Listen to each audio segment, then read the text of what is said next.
Now the time to fix that. Okay, क्योंकि अभी से लेके अगले स्प्रिंग तक, before the spring offensive by the Taliban, ये जो बीच का वक्त है जिसके अंदर सर्दी है, जिसमें बर्फ पड़ेगी, जिसमें रास्ते ब्लॉक हो जाएंगे, this is the time for Pakistan and Afghanistan to sort this out. Okay, और भारत जो है वो पार्टिसिपेटिंग मुल्कों में शामिल है, तो अगर सुषमा स्वराज आ जाती तो जाहिर है कि उनका आना अहमियत रखता है, क्योंकि भारत का भी एक बहरहाल मौक़िफ़ है और रोल है अफगानिस्तान की सूरत हाल में, तो अहम है, लेकिन अभी तक कंफर्म नहीं हुआ. लेकिन अब जो बैंकॉक में मीटिंग हो गई उसके बाद अगर सुषमा स्वराज साहिबा आ जाती हैं तो फिर उनके आने की अहमियत और वजन मजीद बढ़ जाएगा क्या?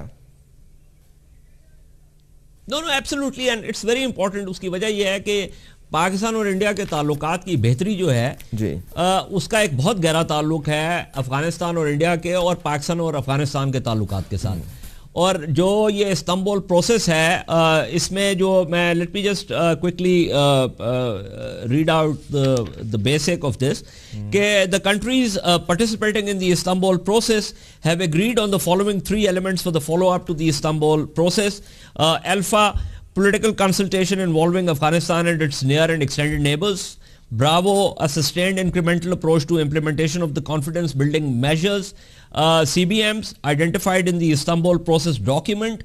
And Charlie, seeking to contribute and bring greater coherence to the work of various regional processes and organizations, particularly as they relate to Afghanistan. और ये जो इसके CBMs हैं उसके अंदर you have the 6 of them: disaster management, counter terrorism, counter narcotics, trade, commerce and investment, regional infrastructure and education.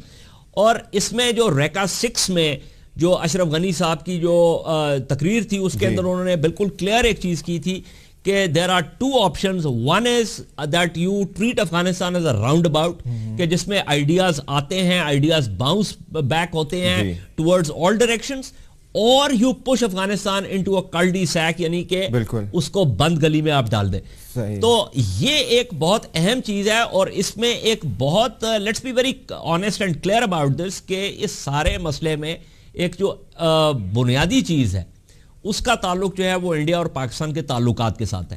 ये जो Bangkok में मीटिंग हुई है, इससे अगर हम आगे बढ़ते हैं और ताल्लुकात में कुछ बेहतरी होती है तो इसका एक बहुत मस्बत असर जो है वो पाकिस्तान और अफगानिस्तान के ताल्लुकात पे भी पड़ेगा. ठीक, लेकिन मैं समझता हूँ मुख्तसरन ये आखिरी सवाल होगा गालिबन आपसे, कि हार्ट ऑफ एशिया एक बहुत पेचीदा अमल है. आपने मुल्कों की तादाद भी बताई और फिर उसके मुख्तलिफ टीयर्स हैं, लेवल्स हैं, लेकिन ये बताएगा, ये हम नहीं जानते कि कितना मौसर अमल है, ये तो वक्त ही बताएगा. लेकिन पाकिस्तान और अफगानिस्तान के अगर ताल्लुकात की बात की जाए, उनका जो बाहमी बद-एतमादी की फ़ज़ा अक्सर बयानात के ज़रिए हम देखते रहते हैं, उसको कम करने में ये heart of Asia Istanbul process कुछ कारगर साबित हो सकता है या ये रीजनल एक चीज़ है?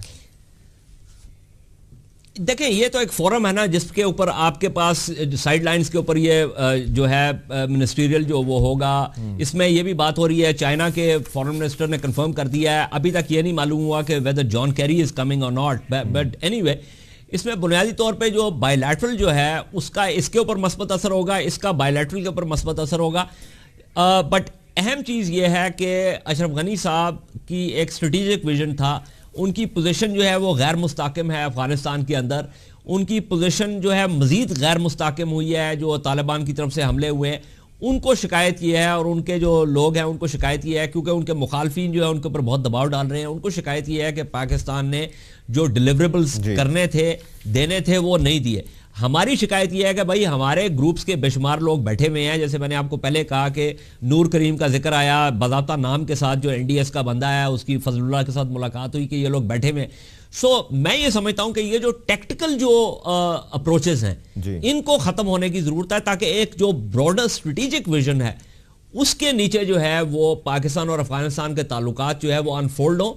और उसमें एक और अहम चीज ये है कि इंडिया और पाकिस्तान के ताल्लुकात में बेहतरी का मामला जो है that will have a salutary impact on Pakistan Afghanistan relations, because ताकि पाकिस्तान जो है वो अफगानिस्तान को सिर्फ इंडिया के प्रिज्म से ना देखे बल्कि बायलैटरली जो है उसका अपनी वेटेज हो कि अफगानिस्तान के साथ जो है हमारे ताल्लुकात किस किस्म के होने चाहिए। और उम्मीद हमने अच्छी ही रखी है इस heart of Asia Istanbul process से। उम्मीद करते हैं कि कामयाबी के साथ इस्लामाबाद में मुनक्किद हो और इसके मुस्बत नताइज सामने आए, और ये भी कि अब ममालिक पाकिस्तान हो, भारत हो या फिर अफगानिस्तान, तमाम ही ममालिक खित्ते में अहमियत रखते हैं और कोई भी मुल्क एक दूसरे को नज़रअंदाज करने का मुतहम्मिल नहीं हो सकता। इजाज़त है साहब, प्रोग्राम का वक्त ख़त्म हुआ। बहुत शुक्रिया, आपने आज हमारे साथ दिया और बातें हमें बताएं। मुझे वकास रफ़ीक को इजाज़त दीजिए।